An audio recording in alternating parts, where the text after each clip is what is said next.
Fala galera, aqui é o Rafa Pinheiro aqui e vamos continuar então com a série sobre leis da magia. Recomendo vocês verem primeiro os outros vídeos, então o link tá na descrição para vocês acompanharem os vídeos anteriores a esse. E antes de começar também, quero lembrar de que, o Silas ainda tá no Catarse, então por favor, apoiem a campanha do Silas, o link tá na descrição também. E a campanha tá indo bem, tá avançando, mas eu preciso que vocês entrem lá e divulguem, e compartilhem e apoiem. Vamos fazer o livro dar certo, beleza? A segunda coisa é que eu vou estar em eventos agora em São Paulo esse mês, então eu vou estar correndo São Carlos, Ribeirão Preto e São Paulo Capital. Se vocês quiserem me acompanhar nesses eventos, ver o que eu tô fazendo, ver como é que é o dia a dia de evento de quadrinhos, me segue no Instagram, eu vou estar postando coisa lá direto, stories e vídeo do GTV e tudo mais, então me sigam no Instagram, beleza? Vamos lá, vamos falar da segunda lei da magia então, que é o seguinte, deixa eu ler aqui. As limitações de um sistema de magia são mais interessantes do que as suas capacidades. Ou seja, o que dá pra gente fazer com a magia é menos importante do que a gente não consegue fazer com a magia. Esses limites da magia que a gente está falando, eles geram duas coisas legais. Um é a necessidade do autor de ter que criar soluções inventivas para resolver os problemas da história, né? Porque, por exemplo, se eu posso dizer que foi magia que resolveu, a gente, cara, que eu já falei nos outros vídeos, né? Deus Ex Machina. Não é importante, só é interessante. Ninguém quer saber que, nossa, e aí o vilão poderia ter matado o mocinho e aí o mocinho usou magia e se salvou. Tá, mas o que ele fez? Que magia foi essa? Ele usou magia. Tá, ok. Não cria nenhum tipo de vínculo narrativo com o leitor isso. Então é mais interessante você ter limitações para que o cara tenha que achar uma solução, tipo, ele usa a magia, então ele tem magia de fazer tal coisa, então ele teve que pensar numa forma de usar aquilo para conseguir escapar do perigo, sacou? Então você tem que criar situações para que a magia seja usada de forma inteligente, para que o leitor fique, putz, legal isso, maneiro, achei interessante, achei criativo, gostei da história. Além disso, ela também cria tensão, porque, mais uma vez, o mesmo exemplo, né? Se você sabe que o mocinho, que o herói, pode usar magia a qualquer momento e se safar, qual é a tensão que ele cria? Qual que é a tensão, qual é o conflito que a história vai ter? E como eu já falei em vários vídeos aqui, história é conflito, tem que ter um conflito, tem que ter algo que o protagonista precisa e não consegue encontrar, ou não consegue fazer. Então tem que ter conflito, mesmo com magia. Por exemplo, o Super-Homem lutando com um vilão, caguei. Mas o Super-Homem lutando com um vilão que tem Kryptonita, você fica, putz, ele pode agora fazer tal coisa, então o Superman está em perigo. Então você precisa ter tensão, criar tensão para que a história seja interessante de alguma forma. Um exemplo que eu adoro dar em relação a isso é o Homem-Aranha, porque o Homem-Aranha na história original, ele não tem teias, né? Ele cria aquele bracelete com teias para soltar as teias, então várias vezes acontece de acabar a teia, de ele estar precisando da teia, acabar a teia, ele ter que inventar uma solução engenhosa para resolver o problema. Ou então ele vê, putz, está acabando, então ele tem que poupar a teia. E isso gera situações muito interessantes do ponto de vista narrativo, porque ele tem que considerar esse problema, esse limite da magia que ele tem, né, que é usar a teia para resolver os problemas, sacou? Senão era só ele ficar tipo, tacando teia em todo mundo, matar todo mundo e acabou, entendeu? Não tem problema nenhum.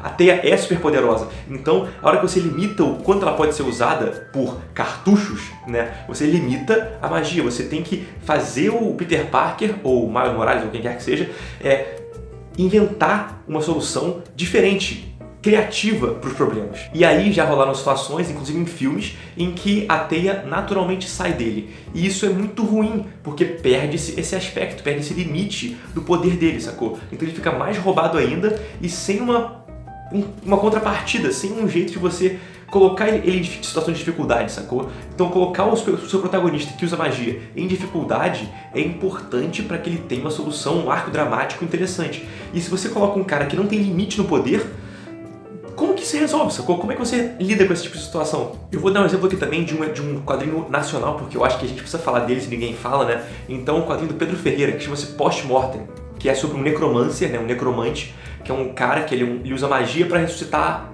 zumbis, né? Ele consegue trazer os caras de volta da morte. Só que cada vez que ele usa esse poder, né? Cada vez que ele consegue ressuscitar alguém, ressuscitar não, né? Trazer um zumbi de volta pra vida pra lutar e depois morrer de novo.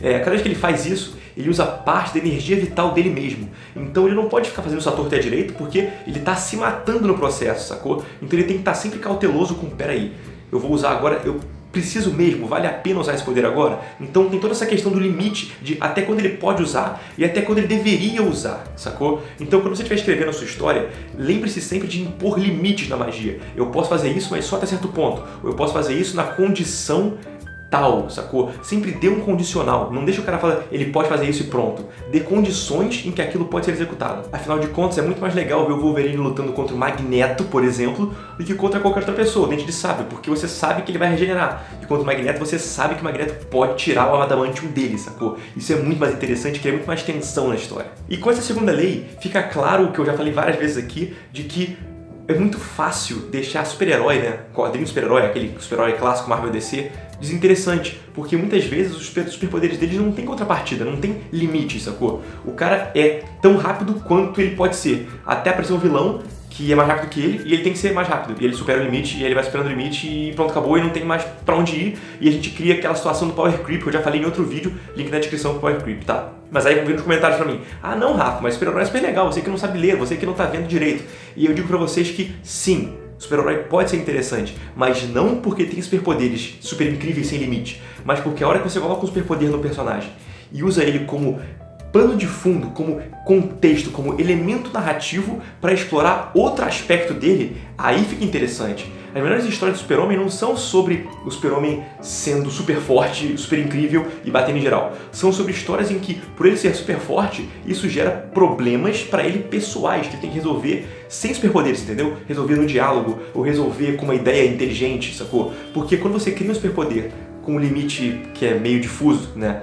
Você cria espaço para você trabalhar outros aspectos do personagem. Ou seja, se a sua história não depende exclusivamente do poder do cara, você consegue ter um poder interessante e colocar limites nas outras coisas do personagem, entendeu? Por exemplo, nas minhas histórias no Silas e no Salto, todo mundo é feito de fogo, todo mundo queima, sacou? Todo mundo pode queimar qualquer coisa, pode, sei lá, acender um fogo a hora que quiser. Mas isso não é importante pra narrativa, isso tá lá como contexto, porque a história não é sobre isso, é sobre a psique dos personagens, é sobre uma outra situação em relação à cidade, sobre abuso de poder e tudo mais. Então eu uso o poder, né, como plano de fundo, assim como os quadrinhos de super-heróis, que são muito bons. Exemplo disso, Supremos, Watchmen, quase tudo do Surfista Prateado. Ou seja, os poderes estão lá, mas os limites do poder não são tão importantes, justamente porque o importante da história não é o poder é só parte do contexto onde aquela história vai ser colocada. Ou seja, o importante não é necessariamente a magia, mas as limitações da magia, até onde ela vai